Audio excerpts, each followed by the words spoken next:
Путинская команда вылетела на Аляску на скандальном самолете.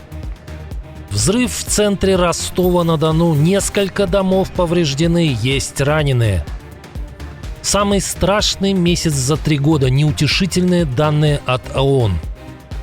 Денежки тю-тю. Россияне забрали из банков рекордную сумму наличными. Цена войны. Казахстан опередил Россию по важному экономическому показателю. Возвращение после долгих лет. Украина вернула новую группу пленных. Некоторые находились в российской неволе с 2014-го. И многое другое. Самые важные и срочные новости. Эксклюзивные подробности. Вы смотрите информационный выпуск «Нехта». Оперативно о событиях в Украине, России, Беларуси и мире. Раньше и понятнее других. Все, что нужно знать сегодня. Точное время переговоров известно. Встреча Дональда Трампа и Владимира Путина начнется в Анкоридже в 11:30 по местному времени или в 22:30 по киевскому или московскому. Подготовка встречи президентов России и США вступила в завершающую фазу. Встреча пройдет не просто на территории Аляски, которую когда-то Россия потеряла, но и на американской военной базе. А совсем не там, где еще несколько дней тому хотел Путин, прямо намекая на площадку в Объединенных Арабских Эмиратах.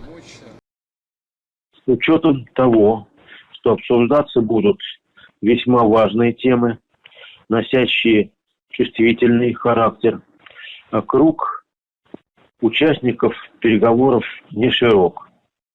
Их и других приближенных Путин собрал на совещание, причем встреча, в отличие от традиций последних лет, была не онлайн.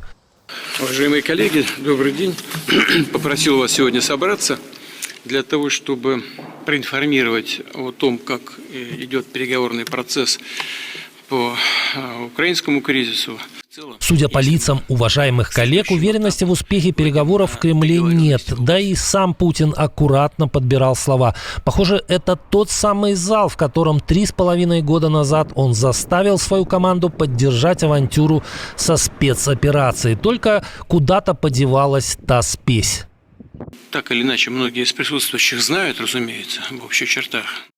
Из московского Внуково в Анкоридж уже вылетел первый борт. Это Ил-96 спецлетного отряда «Россия». Кремлевские СМИ написали, что на борту могла быть передовая группа российской делегации. Сергей Лавров, Юрий Ушаков, Андрей Белоусов, Антон Силуанов и Кирилл Дмитриев. Независимые СМИ обратили внимание на то, что это тот самый скандальный кокаиновый самолет, который 7 лет назад попал в заголовки мировых СМИ. Тогда в российском посольстве в Буэнос-Айресе нашли почти 400 килограмм наркотика. Аргентинская жандармерия тогда опубликовала фото именно этого самолета, на котором, предположительно, груз и был доставлен.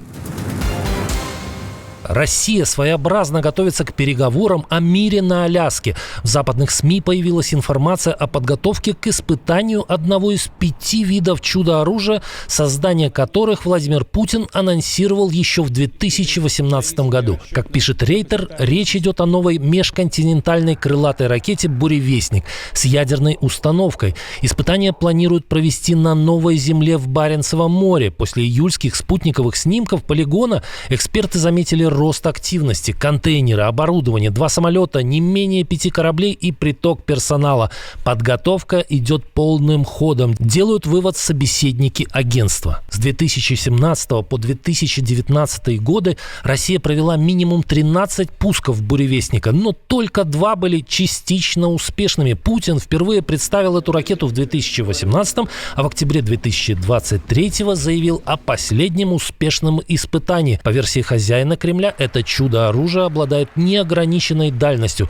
За океаном утверждают, что самый продолжительный полет ракеты длился около 2 минут. Она пролетела всего 35 километров и упала в море. В США «Буревестник» окрестили летающим Чернобылем, так как помимо ядерной боеголовки ракета имеет на борту ядерное топливо и может оставлять за собой радиационный выхлоп при полете, а ее падение чревато загрязнением местности. Западные эксперты уверены, во время испытаний «Буревестника» на полигоне полигоне под Северодвинском в августе 2019 года погибли 7 человек. В Минобороны России и Росатоме тогда заявили, что на полигоне взорвался жидкостный ракетный двигатель. Собеседники Рейтер высказали мнение, что испытания приостановлены, возможно, потому что Путин не хочет нагнетать обстановку накануне встречи с Трампом. Но, может, все наоборот, и российский диктатор просто не хочет в очередной раз оконфузиться накануне полета на Аляску. Что думаете? Пишите в комментариях. Наша команда существует благодаря вам. Поддержите ее, чтобы мы могли продолжать нашу работу. Самый ужасный месяц за 3 года. Мониторинговая миссия ООН по правам человека в Украине заявила, в июле число жертв среди мирных жителей достигло 3-летнего максимума. Погибли 286 человек. Еще 1388 получили ранения. Это выше любых показателей с мая 2022 года и почти на 50% больше, чем за тот же период прошлого года. Случаи гибели и ранений зафиксированы в 18 из 24 областей страны. Почти 40% жертв погибли от ракет и барражирующих боеприпасов. На втором месте удары беспилотников ближнего радиуса. Глава миссии Даниэль Бель отмечает, 2-й месяц подряд жертвы среди гражданских бьют 3-летний рекорд. По ее словам, такие показатели были только в первые 3 месяца полномасштабного вторжения. С начала войны ООН задокументировала гибель не менее 13 883 мирных жителей, включая 726 детей и 35,5 тысяч раненых. По данным британского Минобороны, в июле Россия выпустила по Украине рекордные 6200 беспилотников, примерно на 10% больше, чем в июне.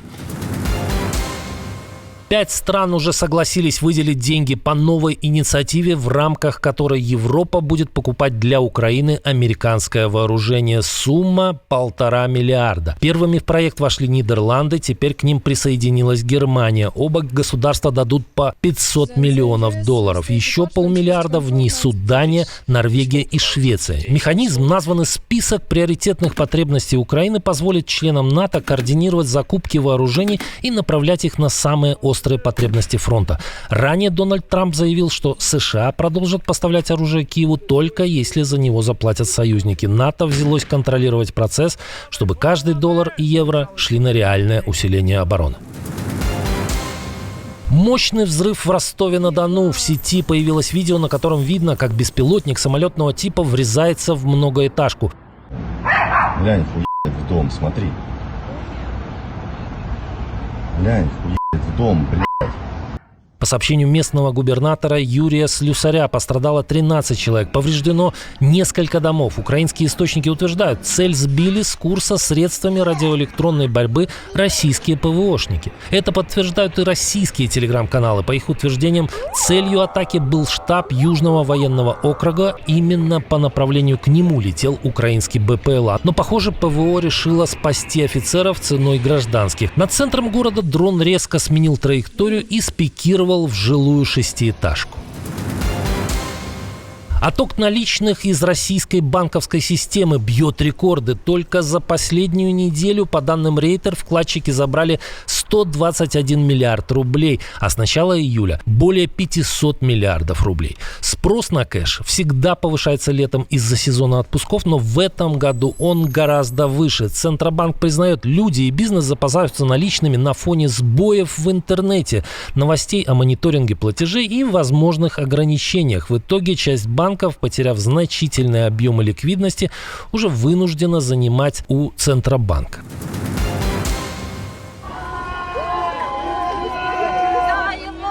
Очередная группа украинцев вернулась домой из российского плена. На свободе оказались 84 человека. В их числе не только военные, но и гражданские. Доча, привет! Ощущение непередаваемое, правда, вообще непередаваемое. Практически всем нужна медицинская помощь и серьезная реабилитация, отметил Владимир Зеленский. Папа, привет! Это я! Не узнал меня? Я тебя буду обнимать. Среди освобожденных есть те, кого россияне удерживали в неволе даже с 2014 года. В том числе легендарный командир-защитник Мариуполя Бойчук, который во время аннексии Крыма попытался угнать корабль «Геническ». Казахстан опередил Россию по ВВП на душу населения. Об этом свидетельствуют последние данные Международного валютного фонда. А всего 3 года назад Казахстан отставал от северной соседки почти на треть. В 2025 году Россия упала на 71 место в мире. По этому показателю он составил всего 14 060 долларов на душу населения. На 500 меньше, чем год назад. Прогноз МВФ неутешителен. Если тенденция сохранится, то в следующем году ВВП на душу населения в России увеличится только на 100 долларов, а в 2027 году страну обойдет даже Туркменистан. Кто не с нами, тот против нас. Российская Фемида продолжает ехать катком по известным персонам, которых еще некоторое время назад никто бы не назвал оппонентами власти. Блогера Илью Варламова признали виновным по 2 статьям: за фейки об армии и за нарушение правил для иностранных агентов. Приговор: 8 лет колонии общего режима и штраф почти 100 миллионов рублей. К счастью для Варламова, заочно. Илья Варламов – один из самых популярных российских блогеров.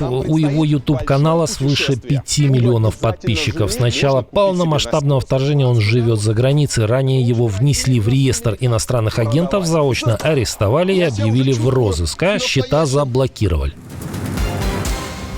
Отдельное спасибо, что досмотрели до конца. Спасибо за ваше доверие. Жду развернутых комментариев, лайков и репостов. Это важно, чтобы нас становилось больше. На этом пока все. До новых встреч и хороших вам новостей.